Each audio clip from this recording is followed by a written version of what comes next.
Hello and welcome to Wingin It, and welcome to the start of a very exciting new tournament here.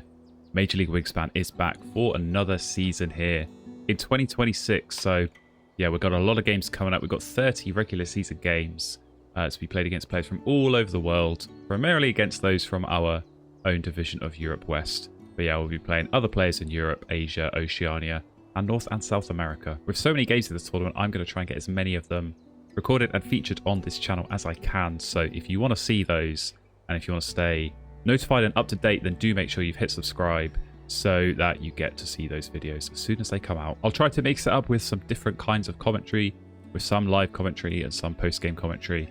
And in this first video, we'll be doing some post-game commentary. So I have played this game already, and yeah, we'll be watching it back, and I'll be giving some thoughts on what my decision-making was at the time. So going second in this game, we're going to jump in and see what our first starting hand is. And you see it's not a great one. It's not really too exciting. Only 2 wetland birds, and neither of them especially great. I mean, Loghead Shrike, I don't think I ever want to play that in a 2-player game. And Great Egret is potentially nice, but you need something else to play with it. So kind of struggling there for options. Do at least have this lesser white throat, which you'll see I did go and pretty quickly pick up. Nice teal power, nice to get eggs through passively, especially on these Oceania boards. So probably going to go with that and the Passerine Specialist, and maybe look at this Crossbill. Again, not really one I like to go with, but it's the only half decent brown power in this starting hand. Maybe getting a bit of food going with that is going to be helpful, but I also don't really like the idea of giving food away early. So yeah, some tough decisions to make. I mean, we're looking at the tray as well. You see, I'm thinking about this Great Egret. I mean, maybe partly for this first end of round goal, but maybe partly just whatever wetland bird I get, I can at least play something and push that out another slot. But yeah, I'm thinking maybe that Golden Eagle in the tray could be an interesting one. Maybe just play that in the wetlands. Maybe do the double play with the Egret. Keep my options open. Yeah, going second here is tough because I don't know what that tray is going to look like. I don't know if I'm going to be able to get the Golden Eagle. Maybe that Azure Tit as well could be a nice early forest food gainer. So yeah, there's a little bit of trying to second guess my opponent here, trying to, you know, think what they might be doing, keep my options open as possible. And yeah, we're keeping the white throat and the Great Egret, so definitely a strange starting hand keep. But as I say, just thinking maybe I can try and get a nice double play in this wetlands.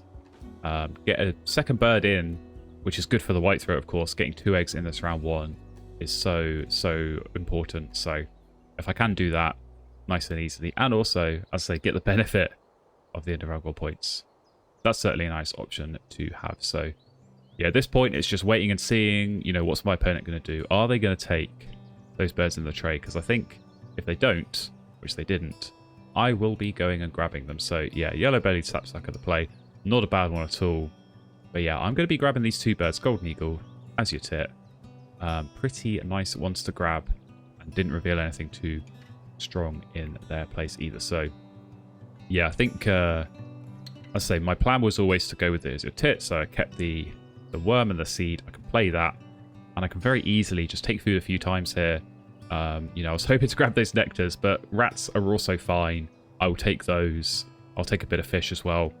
And yeah, this could well just be a round 1 of take food a bunch of times, you know, play the white throat, lay eggs, do that double play in the wetlands, and just get myself set up for round 2, get myself ready to go and draw cards then, in the hope of finding some more good stuff. So yeah, we'll be seeing what we can do there, but a nice early play for my opponent in the European Shag. So should have mentioned at the start, actually, we do have the British birds in this tournament. This is our first tournament on the Wingspan tournament server, where we are using the British birds. So very exciting, of course, for me personally.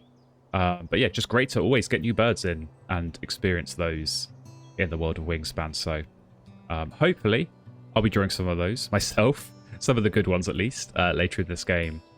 But we're going to need card access. We're going to need wetland birds in order to do that.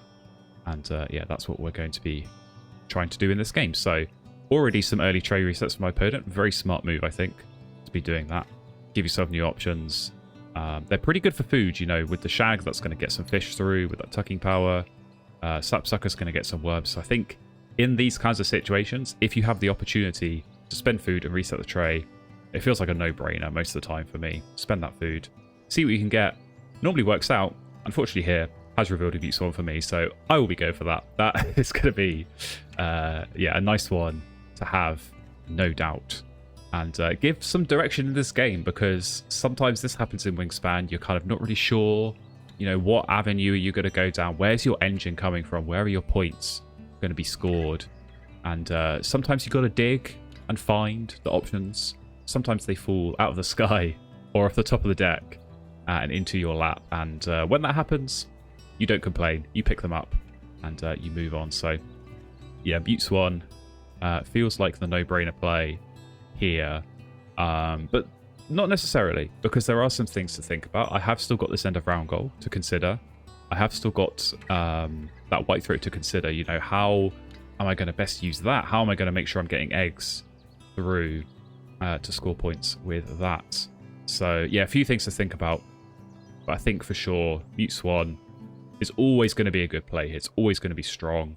And I know I can pair that with the Golden Eagle, get a nice start in the wetlands, get a tucking engine going, which, is one of my favourite ways to play Wingspan. So I'm always happy to get that early on here in this tournament. So, yeah, just doing some thinking here, just trying to work out the play, Do I go with the Golden Eagle first, or do I go with the Mute Swan?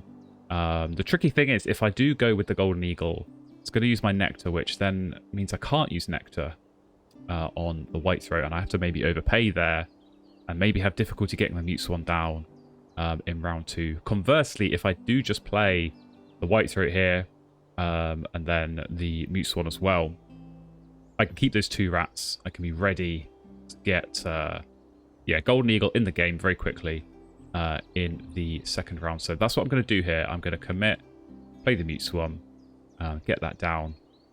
And then, I think the play here I probably want to be getting the White Throat in the forest here. So I can lay eggs, get that in. That's going to be really important. As I said before, get those 2 eggs this round. Give me something to build off. But also just push out my forest. Increase the food access there is going to be good, because I'm going to draw lots of cards. I'm going to be tucking lots. I'm going to have some spare ones that I'm not necessarily going to want to play. And I want to spend as many turns as I can in that wetlands. Which means if I could spend fewer turns in the forest, that is going to be key. So get as much food as I can while I am in the forest. And the best way to do that is just by playing birds, even if they're not brown power ones. So see my opponents laying eggs. I think they're probably queuing up a nice big play for this end of round goal anyway. So if I had to expect what's going to come through, I think this Golden Eagle probably wouldn't be making a difference anyway. They know I've got this, and so maybe are expecting me to play it and are therefore preempting that to be ready to go with another play of their own. And indeed they were. Black Girl Night Heron. So yeah, even if I played the Golden Eagle, I'd still be losing the end of round goal. It's only worth 1 extra point. Whereas this White Throat is worth 2. And I get those eggs, which are going to be so vital through the rest of this game. So into round 2, can we get some more nice options in the tray? Yes, we can. Ringbill Gull is going to go very, very nicely.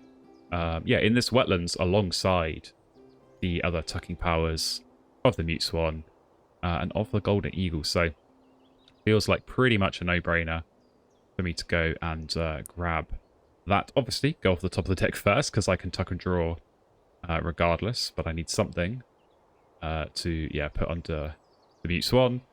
And maybe the Strong Go isn't going to be a play for me. Maybe I want to block it from my opponent, or maybe I don't care, because I'm not going to be taking food too much in this game. I think a pink power like that's always tricky in 2-player games. It's a lot of food to invest, and you're not necessarily going to get the return. So I do leave it here. Clark's Greed, not going to play that, but that's fine, because I can just go and discard that for food. And, get the food I need to play Golden Eagle, Ringbill Gull. It's so important with Mute Swan to get up to that 3-bird level. You can see with that power, choose 1 to 3 birds. At the moment, I've only got 1 in there. As soon as I get 3 birds in there, I can be doing 3 tucks, and it just is such a quick acceleration to be scoring a lot of points in that wetland. So, yeah, ordinarily, any wetland bird would be fine. Even this Clark's Grebe, if I didn't find the Ringbill Gull, I might be tempted to play that just because it's going to enable more tucks on the Mute Swan. But yeah, Ringbill Gull has that double benefit. Has a strong brown power itself for the tuck and draw. which is going to be really, really nice here in this game. And all right, back onto our turn here. Opponent is grabbing food, which gives us a reroll. So I'm definitely hoping for nectar, but it's not the end of the world if I don't get any. Luckily we do though. 3 nectar, perfect. I'll be grabbing those. And yeah, 1 more for luck. 1 more food with the azure tit. So we'll go with a seed. I'm not going to matter too much. If I'm just thinking about potential birds, you know, something like a red-winged blackbird would be nice. And those do eat seeds. So sometimes it's nice to just imagine a bird you want to play, pick the food for that, and who knows, maybe it will show up and you'll be primed and ready to go. But yeah, we're going to be doing back-to-back plays here, almost certainly. Golden eagle, ring-billed gull, so strong just to get this wetlands underway. And build out another habitat, because I think that's the key with this whitethroat as well. You can only lay eggs on an empty habitat with no eggs in it. And so being able to manage those egg spaces is key. We already got 2 eggs from round 1. I think a good rule of thumb for me with that bird is if you can get 2 eggs and then 3, 4, and 5 in the remaining rounds, you know, that's such a strong play. You're getting so many points, so many eggs from that you're not going to have to worry about eggs for the rest of the game. So yeah, if I can get the 3 birds in the wetlands here, get those 3 eggs. And then yeah, maybe look to add a 4th and a 5th bird in those habitats throughout the rest of the game. That's going to be really strong, and that is going to, yeah, enable lots of points coming through for us. So yeah, nice wetlands though for my opponent as well. Getting some food, getting some nectar through that night heron, and obviously the fish from the shag. So it's looking pretty good. But we're going to compete with that. We're going to push hard with, yeah, our own strong wetland start. So golden eagle, such a nice play here. Already 8 points. I mean, you can't say no to that. That's just huge point bomb. Spending 3 nectar as well could be significant for the nectar scoring at the end of the game. And yeah, a very nice brown power. Pretty reliable hunting power to be scoring some points. So it is a worm party for my opponent over there. Lots of worms coming through with the sapsucker and the woodpecker. So yeah, we'll see what they can manage there. But we're going to go ahead and get this gull in. So yeah, really nice open to this wetlands. You know, we're scoring upwards of 5 points a turn if everything flows nicely. So we're going to be doing well. We're going to be seeing lots of cards. All that card cycle is key.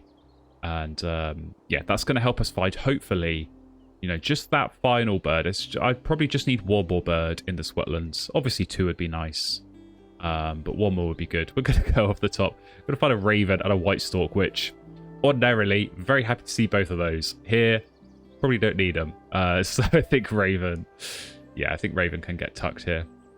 Not really the direction this game wants to go in. But I might be tempted to keep the white stork, because that is, like the golden eagle, already 8 points. Already a big point play. Pushes up this wetlands another slot.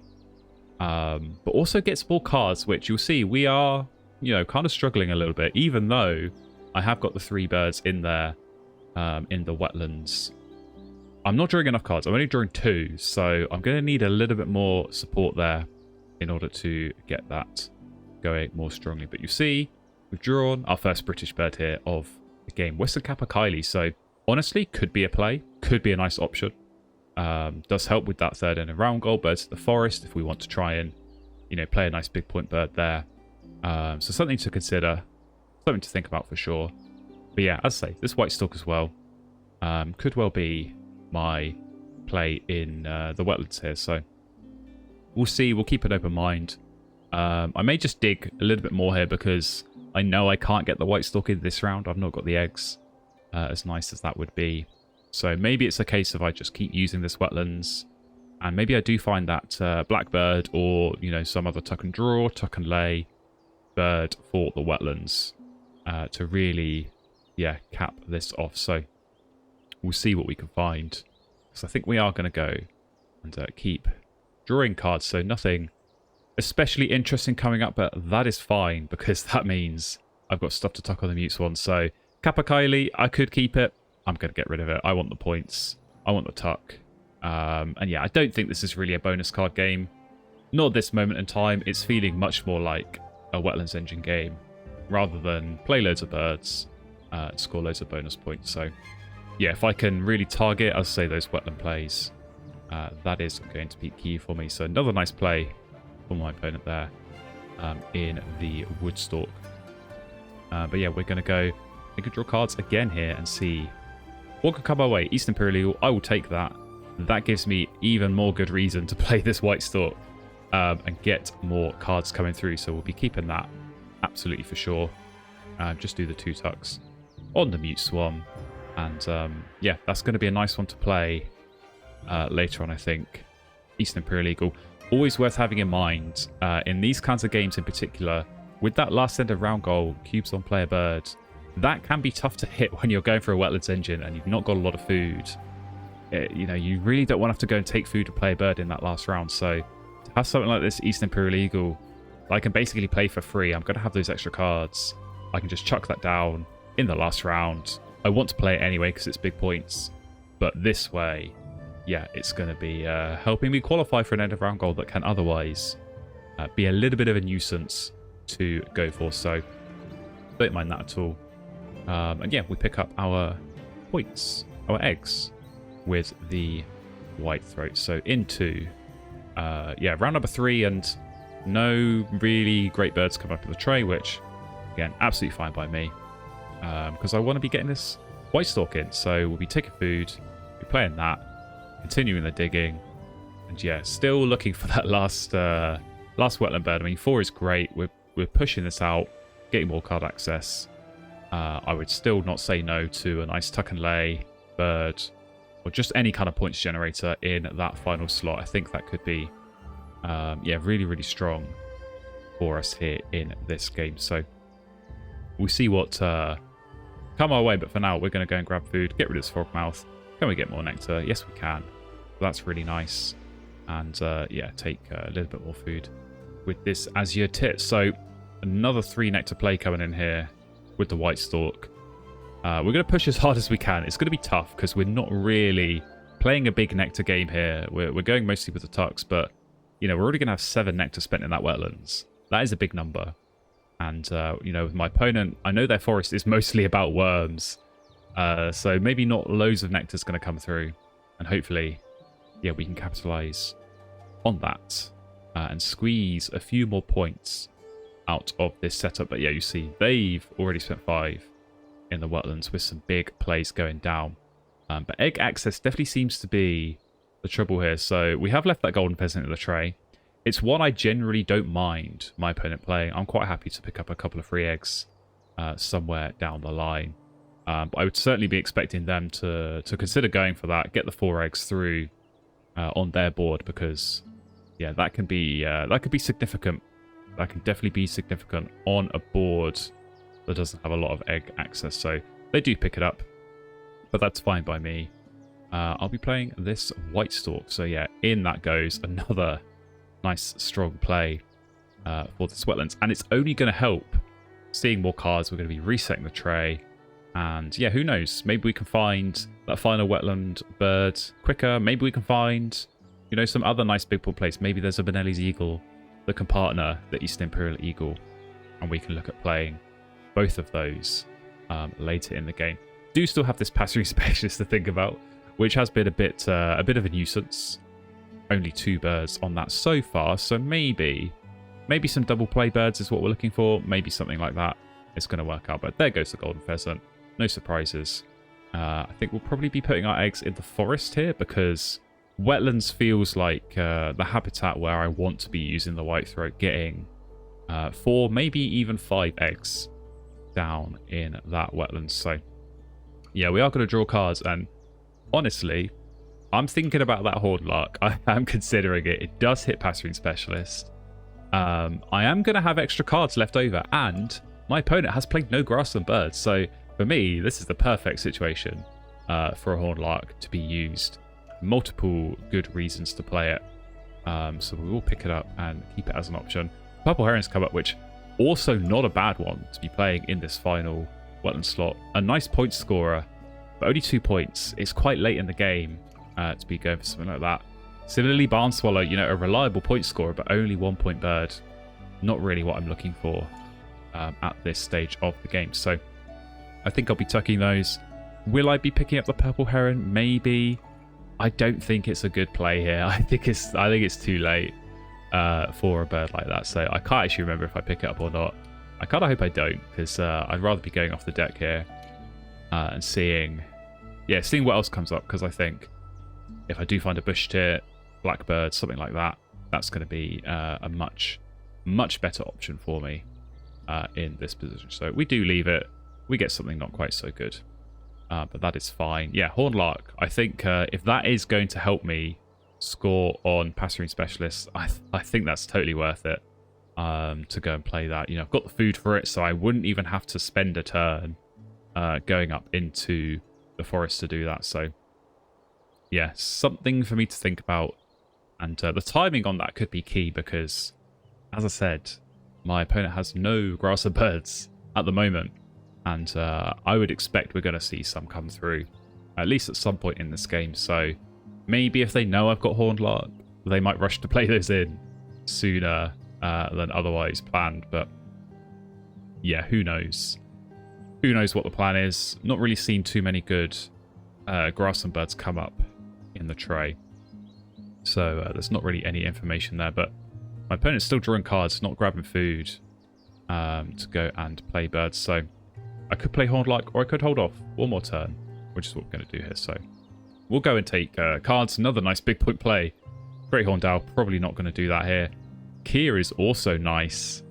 Mostly just a block from my opponent because I know they got a lot of food access and could see a lot of good bonus cards with that kind of bird. So I'm going to take it. Mostly as a denial, but you'll see small minivets come up, which is another aptly named small bird for passerine specialists. So there is something we could do there. There is potentially, you know, some options. Maybe minivet into Kia in the forest, see some more bonus cards, but also, you know, in combination with the hornlark, score points on our existing bonus cards. So options are there. And yeah, we're going to need to play birds, not just for that last end of round goal, but also so we can actually use the white throat. We're going to, you know, be full on eggs at some point going into that last round. And that is going to be a problem. If I can't play enough birds, I can't use the white throat. So I may as well, if the eggs are essentially free, to be doing that. So yeah, something to think about, something to consider for that final round of the game. But yeah, could well look at doing the double play now, of course, with this end of round goal, birds in forest, and that is exactly what we're going to do now. Unfortunately, not quite enough nectars coming through in order to be, doing as much as I would like to on that Kia. But we do at least get the berry from the Osiotit, so you can very easily do minivet into Kia here and see what the bonus card is, and then decide what food I want to spend, because ideally, I think here I would be keeping the food for the hornlark to play that next round. But you see my opponent also played a forest bird, which means that me playing this double play is actually going to tie the end of round goal. So that's significant. We're going to get the Kia in. What's the bonus card? We're going to be Fishery Manager. Not the greatest here. So this is the decision point. Do I spend all of my food, or do I spend just one? Hope that I get something better, and yeah, keep the food I have for the hornlark. I think that is the play here. Just spend that one food. Just look at that extra bonus card. See what it's going to be. See what option it gives you. You know, I have no other use basically for that seed, so I know I'm going to spend at least that one. But I don't want another 10 in the forest. I don't want to take another 10 in the forest. So we do spend the seed. Get Forest Data Analyst. Not the best, but it's 3 points. I will take 3 points from a bonus card at this stage of the game. So yeah, no complaints from me. And we've got a very nice white throat activation coming through here. 4 eggs in the wetlands. Very happy with that. And yeah, tying an end of round goal out of almost nowhere. So into the last round. Is there going to be anything interesting for us? No, not in the trade. But I say we've got some interesting plans for this final round, including a hornlark play, which I think will be going in here. Obviously, we could keep drawing cards. We're going to find some more British birds. Definitely too late for those to go. We'll pick them up anyway, just because we can. And yeah, Golden Eagle's doing great work. Still getting those hunts. Maximising off this Mute Swan play. Getting those tucks coming through. And it's a solid engine, you know. We're scoring 5 points. It's not the best. It's not the strongest engine in the world. It's 5 points.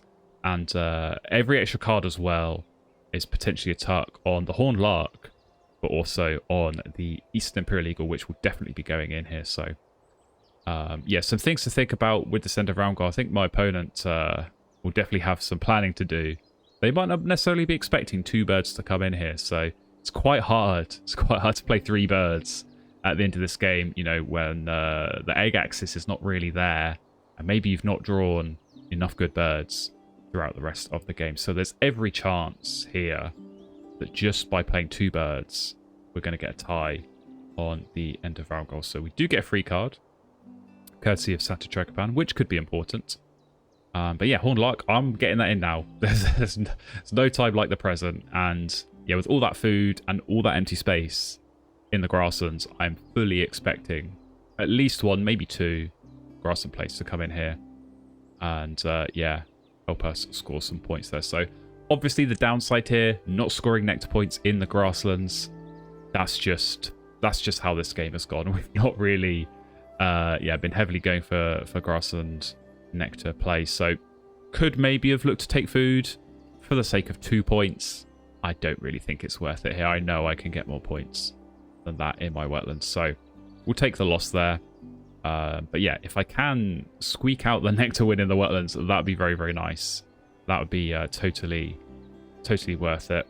And just help get a few more points on the board here at the end of this game. But yeah, definitely tough decisions. Very interested to see what my opponent's going to do here. Very interested to see what birds go down in this final round. And it's looking like a nice wetland double play. Heron into Abbott's Booby. But that's all the cards gone. That's all of my opponent's cards used up. So I know for a fact now that they're not going to be able to play necessarily 2 more birds, or have 2 more cubes, I should say, on player bird. It's going to need some luck to find the right birds to be able to pull off that combo. Much more likely is that they'll be drawing cards, they'll be taking food and playing a bird. So in that case, we would, of course, be getting the tie. But nonetheless, a very, very nice late play in the wetlands for a lot of points. So we're going to go ahead and draw some cards. We're going to get some big wetland plays of our own. Definitely too late for those. But we'll block them from my opponent nonetheless. We're also probably going to look at blocking this flycatcher, because that would be huge points for my opponent to take care of. And yeah, could deny this marsh warbler. There is a risk that there's a nice yellow power that my opponent could pick up, but I'm not that bothered. I'll leave it. And yeah, definitely happy to take the points here with these tucked cards on the Mute Swan. So very lovely stuff. You see, yeah, still thinking maybe block the warbler. I don't care. We'll get the crackle, which, yeah, would have maybe been nice. 1 round earlier, I could see myself playing that. Definitely not here. With just 2 turns left. I know what my plans are going to be. It's going to be drawing cards, playing the eagle, and yeah, scoring hopefully lots of points, and hopefully getting some grassland tucks, getting some Horned Lark points coming through. Definitely want that, but there we go. Opponent did draw cards, and they did draw the Marsh Warbler, so be interested to see what the plan is with that. We'll spend our last turn drawing. We're going to get another nice big point play. But yeah, we will also go and spend 1 egg here, because we have 2 of the forest. We're going to spend 1 when we play the eagle. But we need to spend this 1 here and make sure that we get the 4 eggs in the forest. So we cost ourselves 1 egg, but we're going to get 2 extra eggs out of it. So it's worth doing, even if necessarily that card is not going to be the most helpful. So Philippine Eagle comes up at the worst time, unfortunately for Golden Eagle. But yeah, we'll take our remaining Mute Swan tucks. We'll take those points. And yeah, we're fully prepped and ready to go with Eastern Imperial Eagle. So that's going to be a really solid final play. As I say, not just for the points, but for this end of round goal as well. We're going to be squeezing out a little bit more potential, a little bit more points coming our way here. So yeah, I'll be interested to see how my opponent plays this. I mean, no eggs is so tough at this stage of the game. I hope for their sake they drew some nice grassland birds, and maybe for my sake as well, so I can actually get Horned Lark tucks going in this position. But yeah, it'll be interesting to see what plays will come through. But I'm very happy at least that the plays I've done have helped with my bonus cards. So not the best bonus cards I think we're just scoring 6 points off the 2, so it's fine. I would have liked better, but that can happen sometimes in these kind of wetland engine games where you're mostly drawing cards and tucking and you're not really playing specific birds. You're not really playing bonus card birds. That's just part of it. You're not going to hit bonus cards, but you're going to make up for it with tucks, and that's certainly what we're trying to do here. And alright, on to our last turn of the game. We get another free card, so my opponent did take food. And that card is going to do absolutely nothing for us, because we've already got enough. Let's play the eagle, which is what we're going to do now. So, very nice to get that in. Nice big point play, as I say. Clear that final egg out off the forest, and white throat 4 eggs. So not quite the full goal that I was aiming for at the start of the game. Not quite 5 in this final round, but still did a solid job. Still got us more than enough eggs. You know, it helped us on end of round goals. It's helped us just play birds and not have to worry about going in the grasslands, which, as we've kind of seen from my opponent, can be a tricky point of the game when you don't have eggs. So we do finally get a tuck on the hornlark. We'll see what the play is. It is Marsh Warbler, which is not going to be doing much. There's no other yellow powers to copy, so that may have been the only grassland bird that came through. But it got us a tuck. We get those eggs. We get a tie on the end of round goal, so I'll certainly take that in this game. And yeah, through to the yellow powers, or the yellow power singular, which, as I say, is unfortunately not going to do much here. So maybe it helped a bonus card. It certainly helped for that end of round goal to just play something. For my opponent, who, yeah, did do well on the nectars. They definitely had my number there, so strong performance in the forest and the grasslands. But we were able to win in the wetlands, which is significant. Those points could very well come in handy as we come through to the final scores. So, yeah, not really sure which way this game is going to go. Could depend on some of those bonus card draws, which we know were good for my opponent and not quite so good for me. So 17 is looking good. So we are a little bit behind. Obviously, a few eggs. Not really many caches around. None at all, but plenty of tucks for us. That was the core of this game. That wetlands engine. 40 tucks in total. Even losing the nectars, we are going to hold on here for the win. 118. The final score up against 104. So, yeah, I'm pretty happy with that. That was definitely an uncertain game at the start where, you know, didn't really have any good wetland options in the hand. Had to rely on drawing from the tray. Had to rely on a little bit of luck. Mute Swan getting revealed, always nice. But yeah, from there, we built something good. We built strong wetlands engine. Got the nice teal power support with the white throat. And yeah, picked up points on end of round goals on bonus cards where we could in an efficient way. So that definitely worked out nicely. Take a look at my opponent's bonus cards. Yeah, Winter Feeder. That explains all the food gaining at the end. And yeah, not so good on Ecologist, but did well actually on the other bonus card, that Wetland Data Analyst. So yeah, good chunk of points through from those bonus cards. Not enough though to compete with our tucking engine here in this game of Major League Wingspan. So thank you so much for watching this one. I really hope you enjoyed that. It's definitely fun to play. It's definitely good to be back in a big tournament like this. So as I said at the start, lots and lots of games to come in this regular season. If you want to see those, do make sure that you've hit that subscribe button so you get notified of all the future releases. And I hope to see you in another video very, very soon.